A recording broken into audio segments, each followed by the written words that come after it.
नमस्कार, आदाब। सबसे पहले तो आपने मुझे अपने गांव के इस प्रांगण में मेरी बात रखने का अवसर दिया है, उसके लिए आपका तहे दिल से शुक्रिया अदा करते हैं, आपका धन्यवाद करते हैं। देखिए, हमारा नाम है प्रशांत किशोर, हम नेता हैं ना, कोनो दल बनैले नहीं की, वोट मांगत नहीं की, आपसे वोट मांगने नहीं आए और आपका कोई काम भी नहीं करेंगे। हम रास्ता में चलो तनी तो आदमी बतावता, हम अपनहू से देखतनी, नाली गली सड़क विद्यालय अस्पताल सब के तो दुर्दशे बा।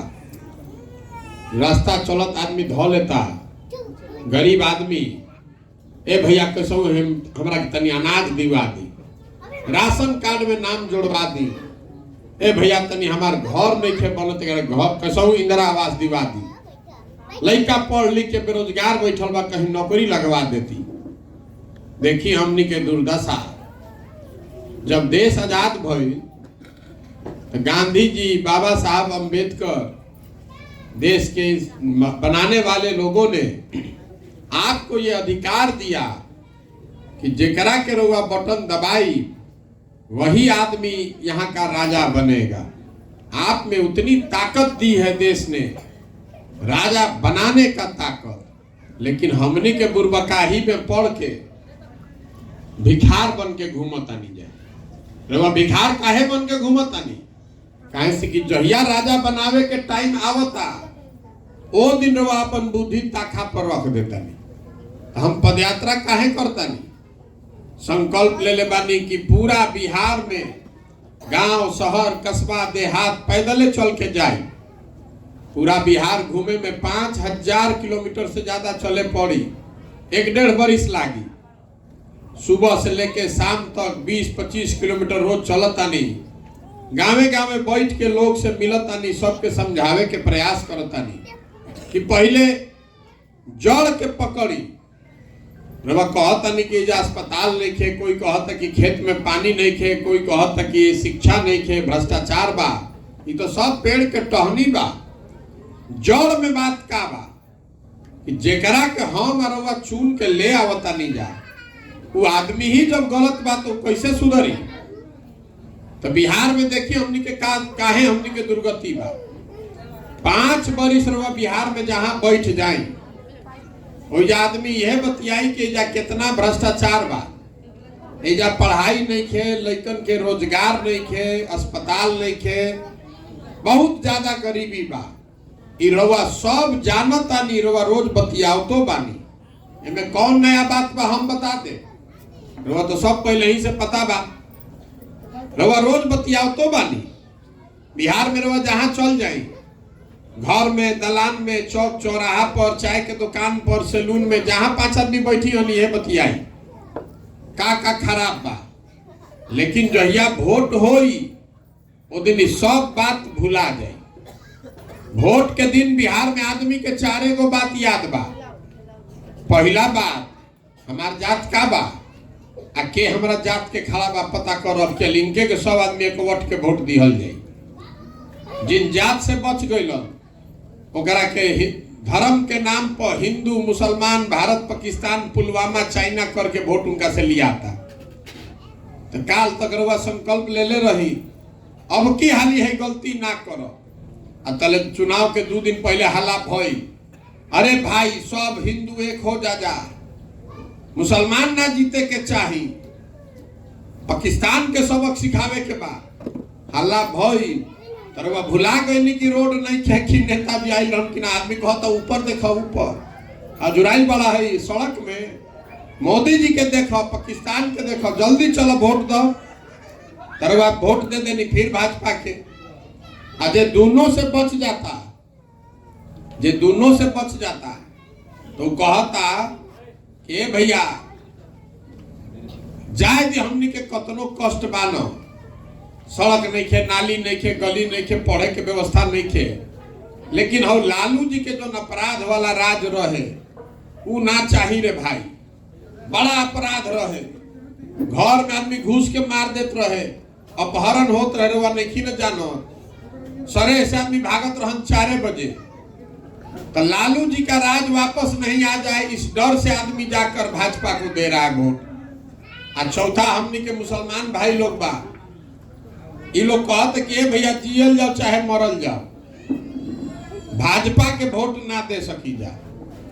भाजपा तो मुसलमान विरोधी पार्टी बा, तो भाजपा के दे ना सकस तो बिहार में बचल के, बिहार में तो भैया दुइये को दल बा, एगो मोदी जी के भाजपा, एगो लालू जी के ललटेन। नीतीश कुमार बेचारे के तो दले नहीं खे बचल, कि कभी ललटेन पकड़ के लटकियन, कभी कमल के फूल पर बैठ के पवरियन, पते ना चली कि रहियन के छोटका जितना दल बांध जब माले नीतीश कुमार कब के भाग जाए कोई के पता नहीं थे। माले के झंडा उठा कर वह बहुत दिन घूमनी है, अब पता चलो कि जरा जौन ललटेन के बुझावे में लागल रही वही ललटेन में जाके लटकल बन जा फिर से। तो मुसलमान कह रहा है कि भैया जिए चाहे मरे भाजपा को दे नहीं सकते हैं, तो ललटेने बचल एकरे के दिया यही में किरासन तेल बन के जरल जाओ, कोनो उपाय नहीं के। रवा इतना आदमी बैठल बानी, ईमानदारी से बताएं ये 4 चीज पर वोट दिया था, तो जब यही 4 चीज पर वोट दिया था रवा जानता नहीं, हम जानता नहीं, तो नेतो जानता सो। नेता भी जान रहा है कि बिहार के जनता कतनो बतिया ले, हंस के गा के गरिया के भोटवा तो यही 4 चीज पर देव जाई कहा, तो काहे के काम हो। इसीलिए आप इस दुर्गति में पड़े हुए। हमने के लोकतंत्र के खत्म कर दिले बानी जा। नेता ही बैठ के जोड़ते नहीं कि हम रोड बनवाइनी कि ना, कि काम कैनी कि ना, वो तो दिन रात ये जोड़ता कि हमारा जात के वजह कितना आदमी बाड़ो आ कौना जात के और 10,000 जोड़ ली, चाहे जोड़ा तक कि वजह हिंदू मुसलमान में कैसे झगड़ा लगा दी कि सब इकवट के हमारे के वोट मिल जाए। तो रवा जब बुझाते नहीं थे तो सुधरी कैसे, तो यही से गावे गावे चलल बानी, सबके हाथ जोड़तानी कि अरे भाई अगर रउआ आपन और आपन लड़का के चिंता ना करो तो कोई नेता कोई दल राउर चिंता के ना करी, चाहे जात के होके कि धर्म के होके। रउआ बुझाता कि नेता जात के राजनीति करता हम रउआ के बताओ तनी कि नेता जात के राजनीति करते नहीं थे बिहार में। जहां जात के राजनीति के बात हुई तो आदमी कही कि लालू जी देखो बहुत जात के राजनीति करता हूं। लालू जी जात का राजनीति नहीं करते हैं। देखिए जात के राजनीति लालू जी करता हूं तो इन कहता कि भैया जे यादव समाज में सबसे होशियार आदमी बा राज्य के बिहार के नेता बनी और सब यादव जी भाई लोग हमनी के मिल के इनका के वोट दिया जाओ। लालू जी नहीं खन कह, लालू जी ये कह रहे हैं कि हमारा लड़का बिहार का नेता बनेगा और सब यादव जी लोग आप लोग हमको वोट दीजिए। तो जात के राजनीति कहाँ भैली, तो परिवार का राजनीति हुआ, अपने बेटे का राजनीति हुआ। तो लालू जी अपन लड़का के चिंता करत और रउआ अपन लड़का के चिंते नहीं थे। रउआ तो कभी जात के धर्म उठैले मानी, कभी जात के झंडा उठैले मानी, कभी धर्म के झंडा उठैले मानी, तो कैसे सुधरी। देखिए उनकर लड़का 10वां नहीं थे पास कैले तब वो मुख्यमंत्री बनता। बनो भाई लोकतंत्र बात करेंगे, जनता वोट दे दी वह बन जाए। दिक्कत इससे नहीं है कि लालू जी का लड़का 10वां नहीं पास किया है मुख्यमंत्री बनना चाहता है। दिक्कत इस बात से है कि आपका लड़का 10वां पास कर लिया, बीए कर लिया, एमए कर लिया और चपरासी के भी नौकरी नहीं थे मिला तो रउआ ओकर चिंता नहीं थे। रउआ तो जात में अजुराइल बानी, धर्म में अजुराइल बानी, कभी पुलवामा पर वोट देता नहीं, कभी चाइना पर वोट देता नहीं। तो आदमी के बुझाता कि कोई आयत न भैया बड़ा बिहार में दुर्गति में सुधार दी। हम रउआ के बताओ तनी कि कोई अकेला आदमी ना सुधार सके। आदमी कहते कि प्रशांत किशोर आइल बालन बड़ा होशियार बालन, भैया रउआ सुधारी। तो जे नेता आवेला ये न कहेला कि हमरा के वोट दे दो, हम आइब ना तो ठीक कह दे। तो हम रउआ कहता नहीं कि एगो प्रशांत किशोर के छोड़ दी, 10 गो प्रशांत किशोर आ जाए तो वो ही ना सुधर सके। जब रउआ सुधरे के तैयारे नहीं थी तो प्रशांत किशोर सुधार दी। अरे हम चलत नहीं पैदल, 100 गो लड़का दौड़त अड़सन आगे, तो 50 गो लड़कन के शरीर पर तो शुद्ध कपड़ा नहीं खे, पैर में चप्पल नहीं खे। राउर लड़का पढ़े जाता तो पढ़त नहीं थे, पिलुआ वाला खिचड़ी खाता, तो रउआ एक चिंता बा। अरे राउर लड़का खिचड़ी खाई पढ़ी ना तो मजदूर ना बनी तो कलेक्टर बनी, ये बुझाए के चाहिए न। तरवा ओकर चिंता नहीं थे। एजारवा कहतन कि नेता रवा के ठगता, कोई नेता नहीं ठग रहा है आपको। नेता ठगी तो एक बार ठग ली, 2 बार ठग ली, अगर 50 बरी से रउआ ठगाता नहीं, इसका मतलब है कि कहीं ना कहीं गलती आप में, हम में है। तो अब की अली प्रशांत किशोर आई बालन, प्रशांत किशोर ठग के निकल जाइए। आप अपना जब तक नहीं सुधारिएगा तब तक कोई नहीं बिहार को सुधार सकता है। आपने जात पर वोट दिया है तो जहां जाए बिहार में जात की चर्चा होता। वह वोट देले बानी भारत पाकिस्तान के नाम पर, तो जहां टीवी खोलता नहीं तो भारत पाकिस्तान सुनाई देता। आपने वोट दिया है मंदिर बनाने के लिए तो मंदिर बन रहा है। जहिया रुआ पढ़े खातिर वोट दे तब न पढ़ाई सुधरी। इतना आदमी रुआ बैठल बानी, तनी ईमानदारी से बताई अपना लड़कन के नाम पर, कभी जीवन में पढ़ने के लिए आप वोट दिए हैं आप और हम, तो जब दिल ही नहीं की तो पढ़ाई सुधरी कैसे। अभी भाई साहब कहता हम दिल्ली में, तो दिल्ली में पढ़े खातिर न वोट पढ़ल तब न स्कूल सुधरल बा। रवा वोट रवा बो बबूल और आम खाई, आप बो रहे हैं बबूल तो आम कहां से खाइएगा। यही बताने चले कि जगिए, अपने लिए नहीं तो कम से कम अपने बच्चों का चेहरा देखिए। और नहीं जगिएगा, नहीं सुधरिएगा तो जिस गरीबी बदहाली में आपका जिंदगी बीता है, इसी में आने वाले पीढ़ी और बच्चों का भी जिंदगी बीतेगा। कोई बिहार को सुधार नहीं पाएगा। जनता सुधरे के तैयार नहीं थे। खैला बिना आदमी मर रहा बा। देखिए घरे घर से हम गांव में घूमता नहीं, 1200 से ज्यादा गांव में चल के गई मानी पैदल पिछला 6 महीना में। घरे घर से लड़का मजदूरी करे बहरी गई बाड़न, 10,000 12,000 रुपया खाती आदमी ट्रेन में बस में भेड़ बकरी के तरफ भर के जाता रह। जहां जाता काम करे जा छोट कमरा में 4 गो 5 गो लड़का रहता सब, 12 घंटा 14 घंटा काम करता है, पेट काटता है कि घरे 6,000 भेजी 8,000 भेजी कि हमारे बाल बच्चा खाई। ऐजा आदमी से पूछता नहीं वोट काहे देनी यहाँ, आदमी कहता कि भैया गाँव वाला सब देते रहे तो हम दे देनी। अरे राहुल सवांग अपन हार गलावता, पूरा जवानी साल भर में 10 दिन रोवा से भेंट होता।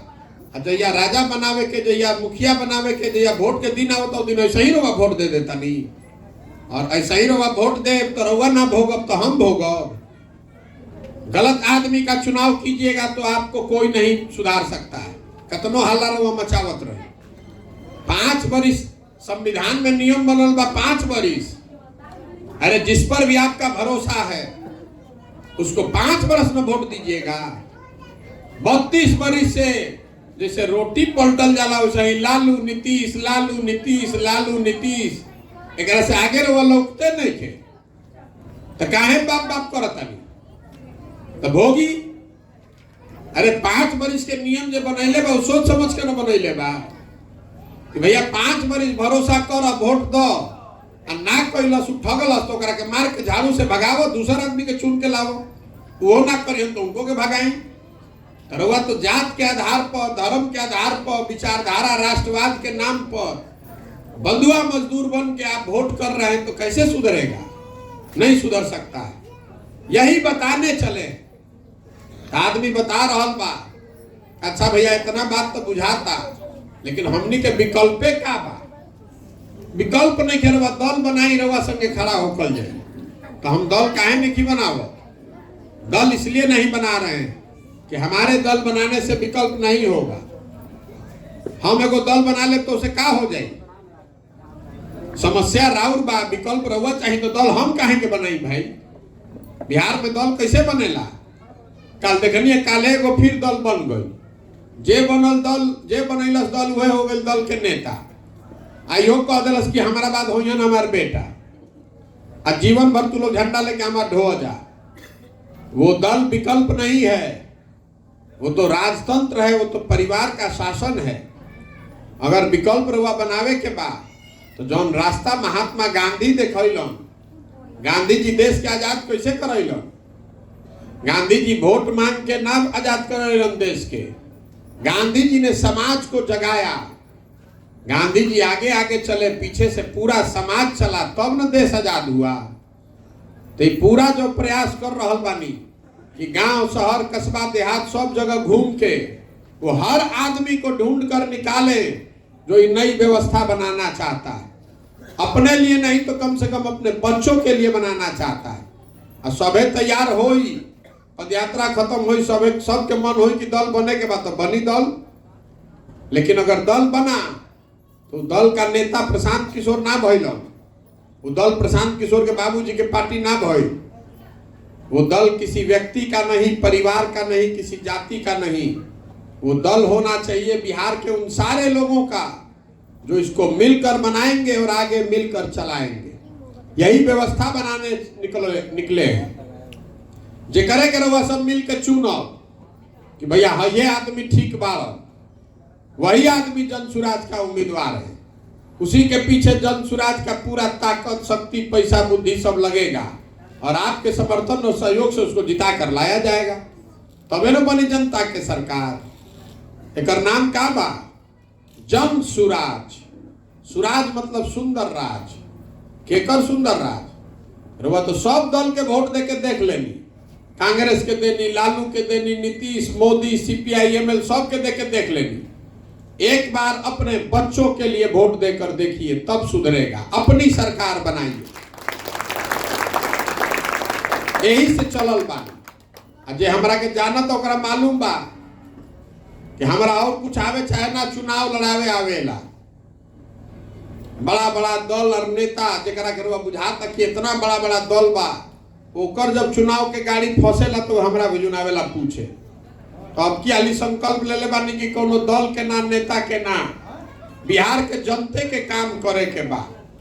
जरा के चुन के निकाली कि भैया हई आदमी अच्छा बाड़ा, वो गरीब होके, अमीर होके, अगड़ा होके, पिछड़ा होके, हिंदू होके, मुसलमान होके, जे करे के समाज चुन के निकाली, वो करे के जितावल जाओ। ये पूरा प्रयास बा। तो बताएं कि प्रयास होके के चाहिए कि ना होके के चाहिए? अरे प्रयास होना चाहिए कि नहीं होना चाहिए? तो होना चाहिए। तो वोट हम रवा से मंगनी ना, चंदा रवा से मांगत नहीं की, रवा से मांगे आज बनी राउर आशीर्वाद। रवा अगर बुझाता कि काम ठीक बा तो संकल्प ली ही कि भैया वोट जात पर ना दे, धर्म पर ना दे, 5 किलो अनाज पर ना दे, नाली गली पर ना दे, अपना लड़कन के पढ़े खातिर, रोजगार खातिर वोट दे। एक बार हाथ उठा के आशीर्वाद दी। आशीर्वाद दीजिए कि इस काम को ईमानदारी से और ठीक तरीके से किया जाए। है ना आपका आशीर्वाद?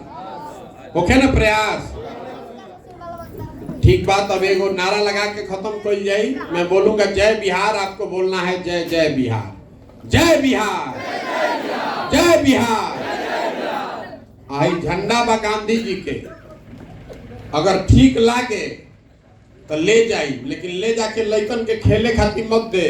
गांधी जी के फोटो लागल बा ऊपर, ओकरा के घर पे ऊपर लगाई, अगर मन होके तो घरे लगावे कोई तो ले जाई, और ना लगावे कोई तो लेके मत जाई। बहुत बहुत धन्यवाद।